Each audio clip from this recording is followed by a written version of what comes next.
Getting laid off is not easy, and there is going to be a range of emotions you will feel when this happens. In this video, we are going to take some of those emotions and put them into action items that you can do after you've been laid off. Understandably, there will be some feelings of guilt and anxiety about your next position. Now, I know these are hard to let go, but these don't help you as you move forward. As we go through these tips and action items, keep in mind that you have the abilities and the skills to find your next role or next opportunity and thrive in that next opportunity. Thank you so much for joining me today. My name is Catherine John, and here at Sisters for Financial Independence, we help future and current moms optimize expenses, save more, earn more, and invest for the better. I have personally experienced a layoff too. Back in 2016, I joined a tech company and the economy was booming, everything was thriving, and I felt like I did everything right. I negotiated for a higher raise, I asked for more time off, and I was excited to start in this new role and to help build out this new tech platform. Then, boom, we all, or many of us, were called into a conference room and told that the company was going in a new direction and that our positions were eliminated.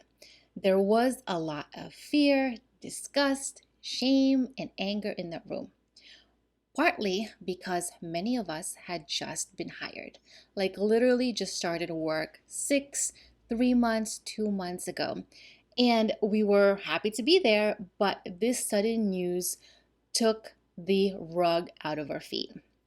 So, what we did was immediately after we received our separation letters, took our stuff from our desks, which was also again difficult because we were in an open space environment, so everyone could see what was happening. My colleagues and I went downstairs to grab a drink, which is what you can do at that point in time. But in this video, I want to share with you some long-term action items that you can do so you can set yourself up financially and also set yourself up for the next great opportunity. So, when I was laid off, life was a little bit different. I had no dependents, it was just myself and my husband. I had no mortgage, and we were in a month to month rental unit. So, there was a lot of flexibility. And I also had a fairly robust emergency fund and savings account. So, there were options for me. And I know that's not the case for many people. So I hope the tips in this video will help you get going and get you to move forward. Now, for many of us, our jobs not only provide much needed financial support, but it also holds our identity and our community. When all of this disappears, it can be very disorienting. And you need to account for that. If you've been at work for 20 years, you've known these people for 20 years, if you get laid off, you need to account for those feelings, those emotions that you are going to go through. But I also encourage you to feel the emotions, but put in a plan of action to move forward. The first tip I would share with you is to let go of any shame and blame. Some of these things are completely out of your control, despite all of the work that you may have had to get into the job or all the work you've been doing at your current position. And don't be ashamed to ask for help. Many people will be willing to help you at this time, whether that's to put a reference in for you or look inside to see if there's new openings within their own company. It is important, though, to do a bit of self-reflection and be honest with your performance at your role in that company. Were you actually doing the best you could? And how could you improve for the next time? The next step that you're going to do is to review your severance package. Review it line by line, page by page, and look to see what you can take advantage of. When I was laid off, I actually had a friend who was part of the legal counsel at a previous company I worked with, and he went through my agreement to see if there was any red flags or things that I could ask for. Now, it is possible for you to negotiate certain benefits with your severance package. That may be some additional income, maybe another month of salary. It may be an extension of health coverage, and so forth. So look at your package, look at your family, and look to see what you need the most of. It might also be things that are kind of minor and small, like access to a resume center or career center, access to places where you can learn new skills or prepare for the next opportunity. This is especially true for those that have been in a job or an industry for so long and know only one thing, that you might want to upskill and reskill. So asking your old employer to cover some costs for upskilling you might be something that you could ask for. The next thing you are going to do is to review your expenses and go back to the basics. So cut down anything unnecessary and save money now. Even if you have an emergency fund, cutting down expenses can help you extend that emergency fund and provide you a little bit more cushion in case it takes you longer to find a new job. We also have to be a little bit realistic that if you live in a high cost of living environment, or if you are kind of a high roller and that income has disappeared, you need to be honest with yourself. And this may be the time that you have to move to a place that is outside of the city to be able to afford and find your next opportunity. If it's the case that you've cut as much as you can, you've reviewed your expenses and reduced as much as you can, and your emergency fund is small, it may be necessary to find a lower paying job. Now, this would, of course, be temporary, but it can be helpful to reduce some of that money stress for you. So, if there's something that you can do part time while you're looking for a full time position, that might be an option as well. I do have a full explainer video on emergency funds, so you can learn what that is, how much you truly need, so that you have financial security for yourself and your family. I will link it in the description below as well as in the cards up here. The next step that you are going to take is to review that medical coverage or an extension of the medical coverage and make appointments for yourself and your family to visit essential healthcare services. If you need to get prescription refilled or if you need to make doctor's appointments, do so now. Let the doctors know that unfortunately you will be running out of medical coverage, and see if they can squeeze you in for an appointment or see if they can write you out that prescription for the next few months. In line with this is to also review your FSA account. This is your flexible spending account, and this is a use it or lose it account. So once you leave work, those funds will disappear. See if you can buy and stock up on certain over-the-counter medications, menstrual products, or other FSA eligible items. Remember too that if you have an HSA, a health savings account, that is portable. You do not need to use up all those funds, but know that they exist should you need to tap into it to pay for additional medical expenses. If this video has been valuable so far, give it a thumbs up and share it if you have a friend who is going through this similar journey. If you've gone through a layoff as well, let me know in your comments any other tips you might want to share with other people. When you do receive the notice that you've been laid off, you will have information on how to file for unemployment. Do this as soon as possible. You will need paperwork and you will need some information from your employer to do so. In some states, employment can take a few weeks to be processed, so you want to do this as soon as possible so that those funds come in to help you and your family. Remember that unemployment doesn't cover your full salary, so you still need to figure out how to fill in that gap, and that may be by reducing your expenses, as I mentioned before. Your next step is to get a copy of your performance reviews. Now, if you're already locked out of your system, check with your manager and see if they can provide you access to those documents. This is just good so you have a record of your work performance and you can reference some of the projects you worked on for a potential and future interview, as well as some of the words and kind words that your manager or other colleagues have said about you. Your next step is to update your resume and update your LinkedIn. Now, if you have not changed position in a while, you may not have updated any of these things, and this might take some time to do so. When you update your resume, make sure it is ATS compliant because many of the job applications out there use systems and automation to process your resume, so you want to make sure it's readable by these systems. Make sure you have a LinkedIn profile that has your latest information and has some of your past work already there so that again it's easier to reference. These will be two things that you might pass along to old colleagues, old coworkers, and recruiters for you to find your next opportunity. Updating your resume or your LinkedIn can be a little bit daunting, especially if you have not been used to touting your own accomplishments, but this is the time to do so. Make sure you be clear about what you've accomplished. Put numbers in if that's the case, that you've saved X amount of money or had X amount of sales so that it's concrete.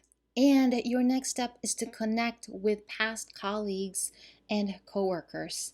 I know it's easy to forget about your network when you are in the throes of a full time career and life. But keep in mind that everyone has probably gone through a very similar experience, whether it's a layoff or just wanting something different for themselves.